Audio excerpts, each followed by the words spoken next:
Okay, so I just want to show like what I do for fun. Um, so I'm trying to get into these quant jobs, but I realized that I don't have. I have like these projects to do with stocks, but I don't have any like high frequency type projects. So I need to learn what order books and limit order books are. And I asked Claude, and Claude told me this paper is good. So I was able to get my little grubby hands on this paper, and I just want to go through it with someone, but no one I know cares. So yeah, no, that's where you guys are coming. So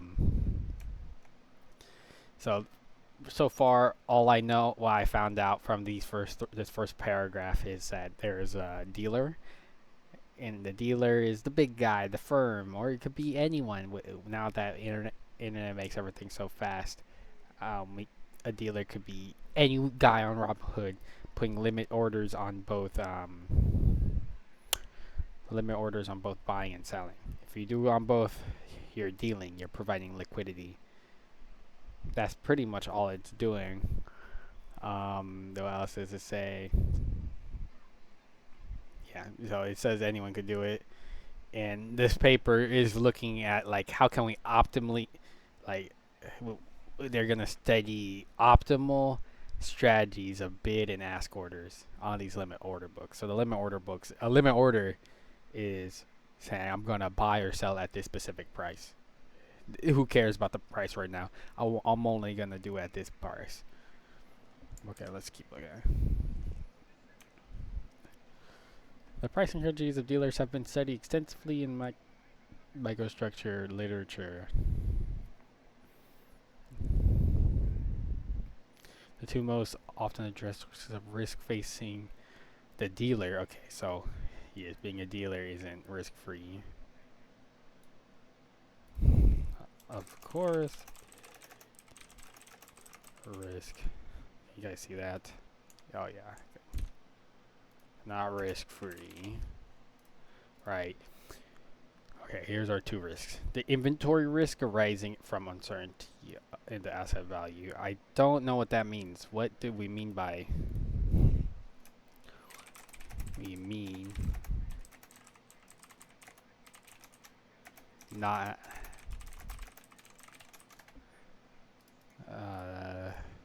the the asymmetric information. Oh yes, it's never 50-50. It's never a norm. It's never normally distributed.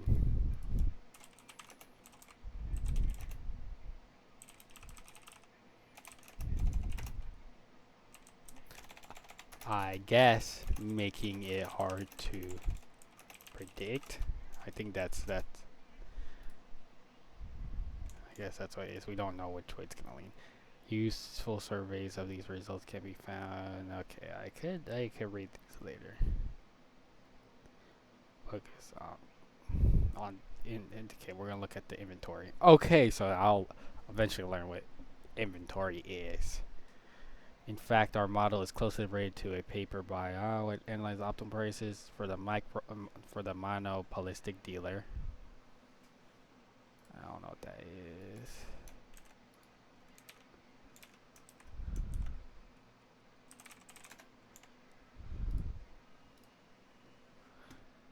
Having exclusive control over commercial monopoly. I'm stupid. It's 1 in the morning, guys. I shouldn't be doing this. The optimal price for a monopolistic dealer in a single stock. In their model now. Okay.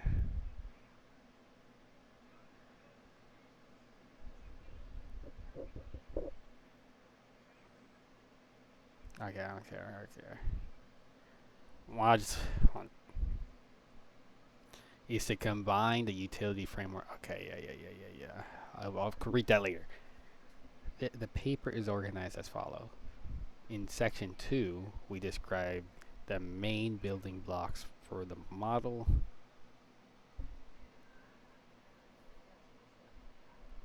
the dynamics of mid-market price. Okay, I don't know what mid-market.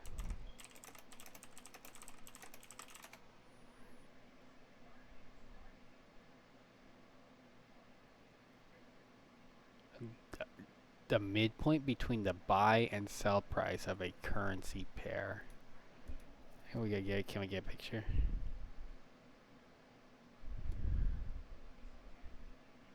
Guessing it's like this middle line.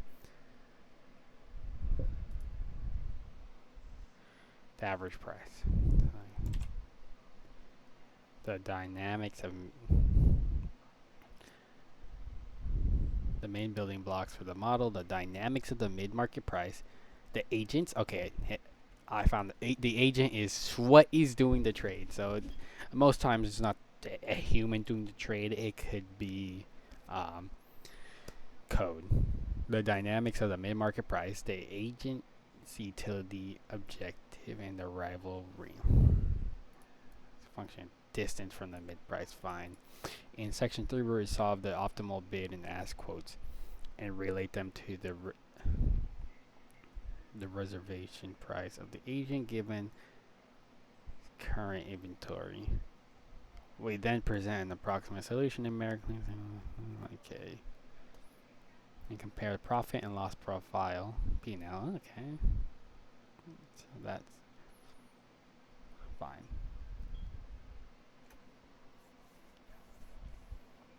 So, what is this mid price?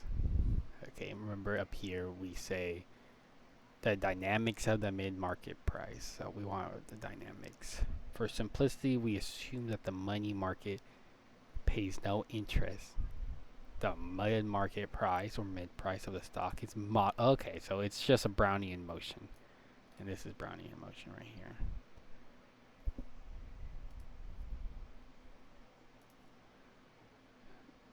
Okay, so this is the price of the stock at time t. Time t. S. I don't know what S stands for. I'm guessing it's. I haven't looked at Brownian motion in a minute. Okay, let's take a little review on Brownian motion.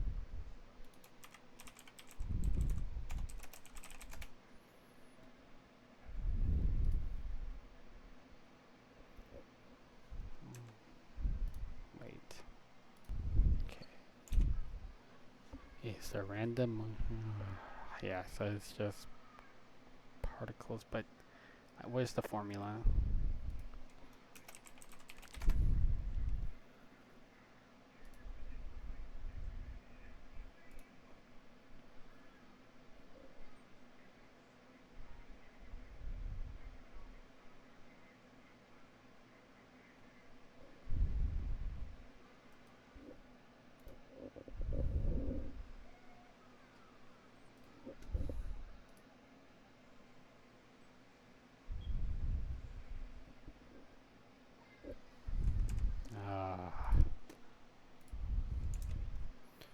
Okay.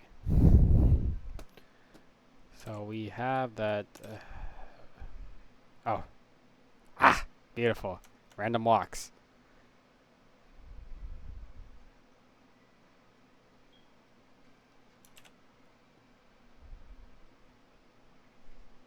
Motion.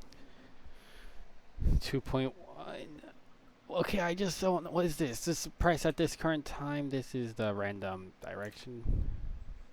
What is the standard Brownian motion formula? Oh. Standard geometric Brownian motion. There we go.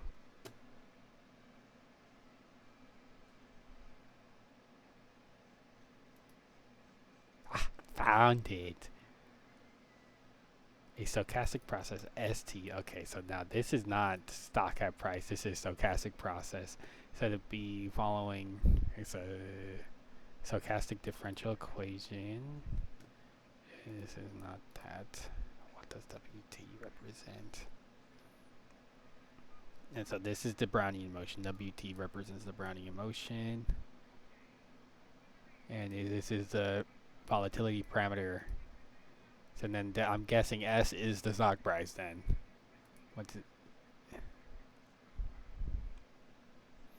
You don't have any drifts.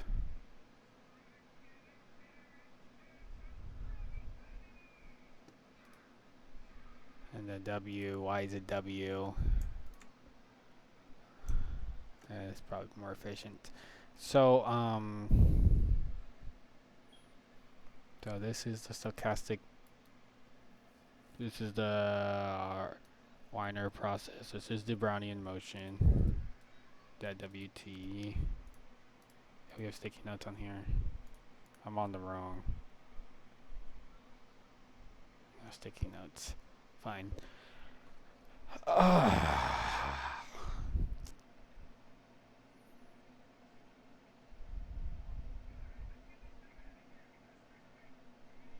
Fine. I don't know why I'm looking at this differential equation. I just see it doesn't even make sense for me to be looking at that. I just need normal. Fine. Fine. I don't care.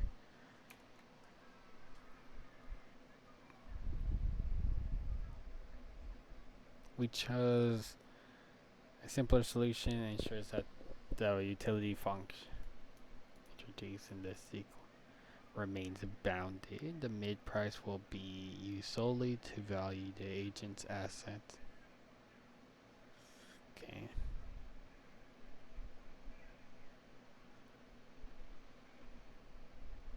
So this will be our mid-market price. This random process will be the middle price. Fine. The mid price will be used solely to value the agent's assets.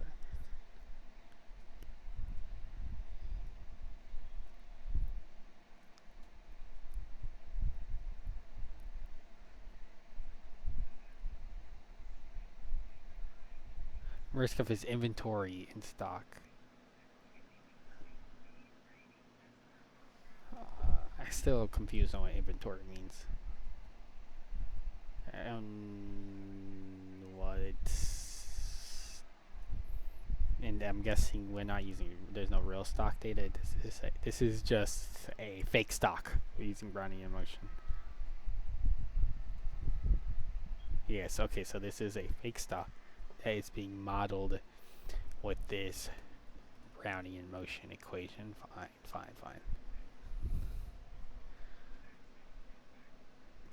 The optimizing agent with finite. The agent's objective is to maximize the expected exponential utility of his P&L profile at a terminal time t. This choice of convex risk measures is particularly convenient. Okay, we want to maximize the expected exponential utility of his profit and loss profile at the terminal time.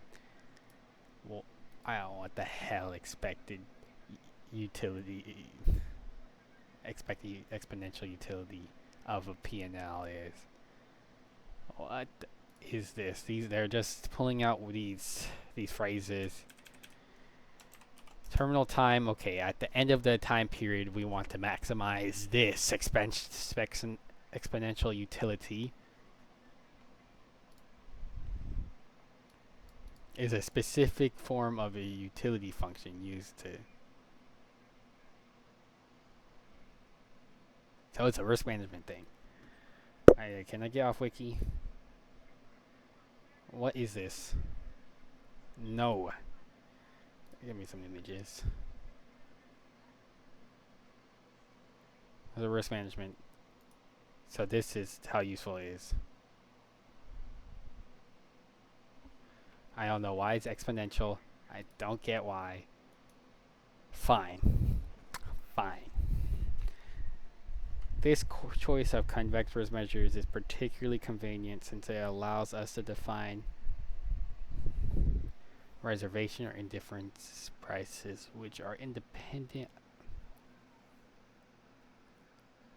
Okay, so this is the risk. We will use this to as our risk measure, and this is,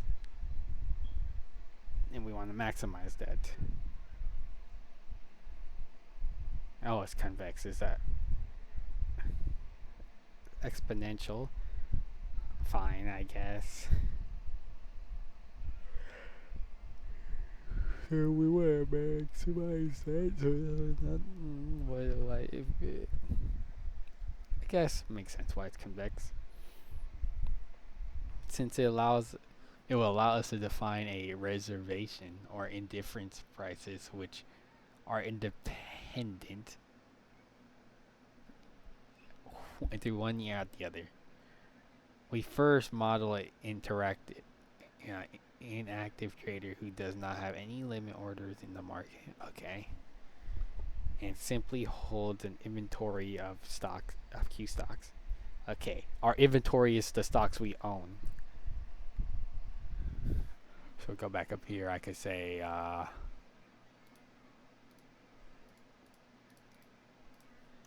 now. Okay, we just say edit inventory is stocks we own. Right. So we simply hold an inventory of Q stocks until T time. That's all we do. We have Q stocks to big T. This passive strategy will later prove to be useful in the case where limit the agent value function. Okay. So the value of my agent is where our initial wealth X S still yet to be defined stock price, I guess. Q, the amount of stocks we have, and the current time T.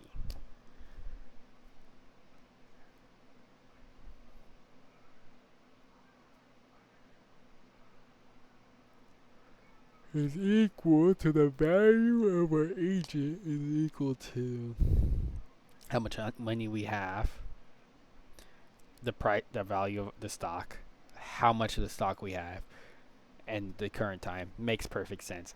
And then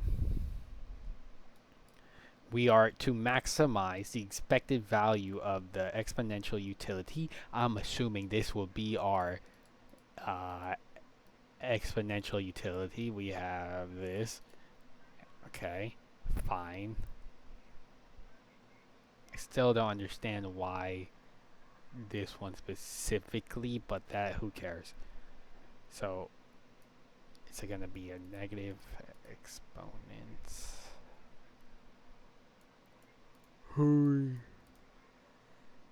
Negative e to the power of some parameter times. I'm guessing that's some scaling times how much money we have.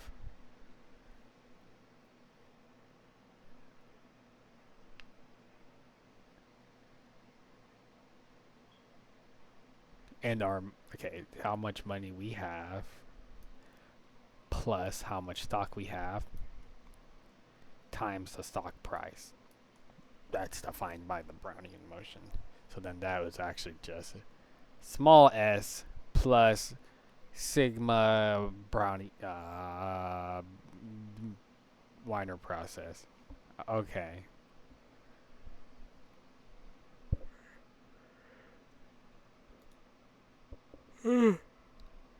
Where x is the initial wealth in dollars, this value function can be written as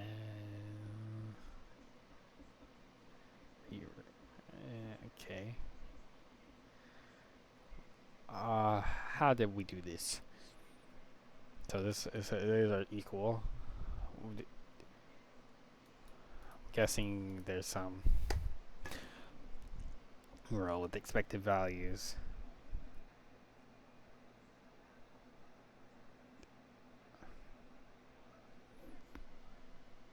Probably some integration, huh? Probably what happened. I could probably do this. This might be a good exercise for me to do on my own time. Figure out how this goes into that. I'm guessing it's just we're really just computing the expected value. I also assume it's continuous. We do what's the it's integral of, or I guess it'll be this, of the probability. But we don't have the probability of anything.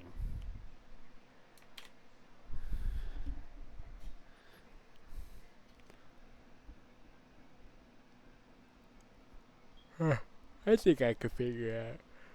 It's too late. Might have to go bedtime soon.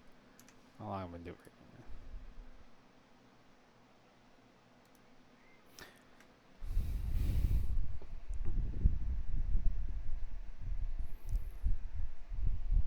So then the expected value of that parameter times the current money times x e the current price, how much we have, the current value. So our money, our portfolio value, times that.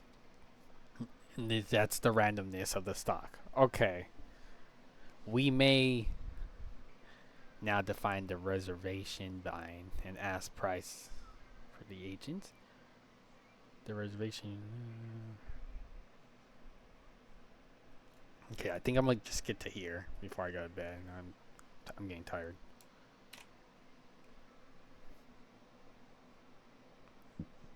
We may now define the reservation bid and ask prices for the agent. The reservation bid prices is the price that would make the agent different between his current portfolio and his current portfolio plus one stock. So this is a bid, a buy bid. The reservation ask price defines.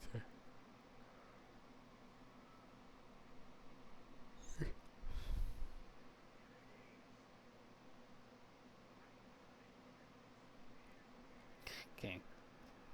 So this is the price he bids to buy, right? Let V be the value function of the agent. It's the value of my money.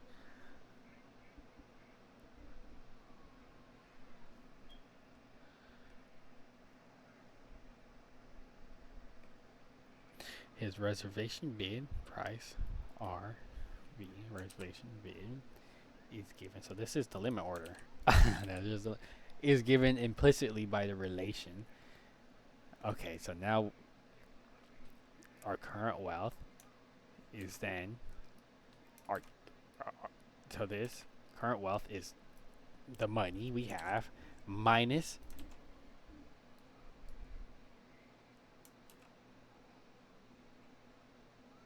this is the bid price. So minus how much we're bidding to buy. So that we just assume it's gone, though even if it's not. And this is a new function, which of course would rely on the stock, current stock price, the amount we have, and the time. Next is the S stays the same. Q, we're adding a new stock. Q plus 1 makes complete sense. And then T, our current time. And we set them equal to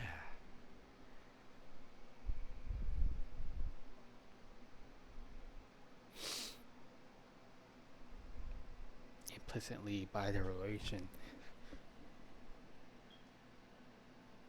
Fine. I'm confused. I get this left side, but that right side, why is this a relation?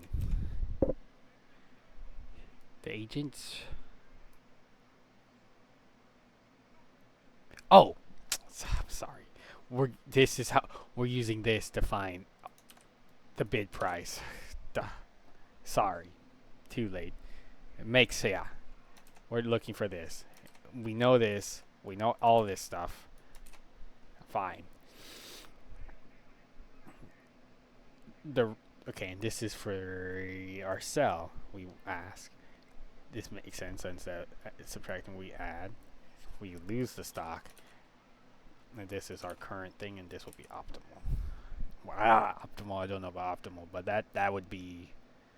Okay, wait.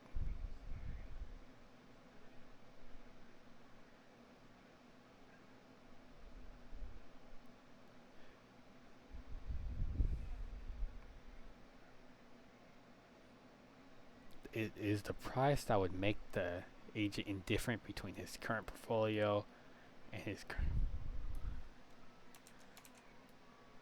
indifferent.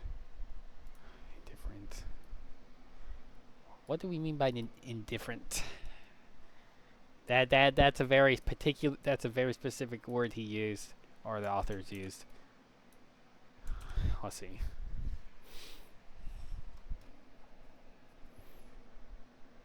In simple computations involving equations 2.2 and 2.3 and 2.4 yields a closed form expression of two prices. Oh, yes. We're using this form. And then we can use that to solve for this. And this will be another exercise I do on my own. This looks fun. We get these two things. If we plug in this bad boy into this side and then this side, it wouldn't be too hard. We will get these and these. So we have our the ask that would make us indifferent. That would make the agent indifferent between his current portfolio and his current portfolio plus one stock, and that's the buy. That's the bid. In the setting where no trading is allowed, we will refer to the average of these two prices as reservation or indifferent prices. So we're not allowed to trade. So we have an ask and bid, but we're not allowed to trade.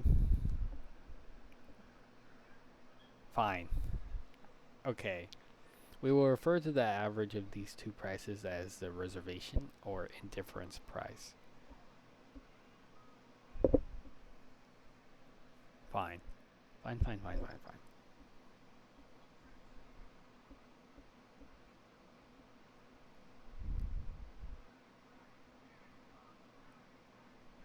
So this is,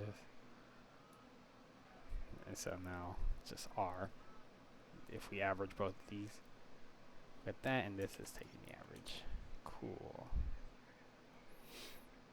Given that the agent is holding Q stock, is an adjustment to the mid price, which accounts for the inventory held by the agent. If the agent is long stock,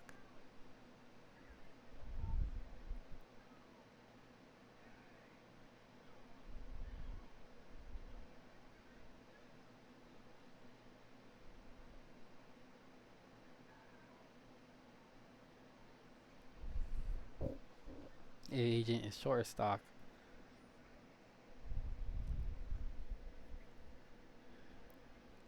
cool. That's very cool. I need to get more into the lingo and like what really is. The math makes sense, right? But the reasoning behind the math, I'm still struggling to keep up with. I'll get it soon. Doesn't seem too complex. But yeah, no, I'll keep reading. I'll code up a simple project. See, this is the goal. On you build a simple project. But yeah, no, I'm not too worried. It doesn't seem too hard. Doesn't seem too hard. It's just I've never touched the field of I've never touched high frequency trading, but I have the foundation, building the foundation to even understand a little bit of this. Probably harder than understanding just this whole thing entirely. Maybe if I go deeper, where I need C++, hyper fast, zero errors, but I'm not trying to do all that. I just need something that looks cool that I can mess around with, like throw on my resume. Maybe learn some more, and then if I want to make it better, if I find the passion, then I'll make it better and better and better. Just like I did with portfolio optimization. That was a surprise. Was a surprising addiction I had. It's portfolio optimization. But yeah, no, that's it.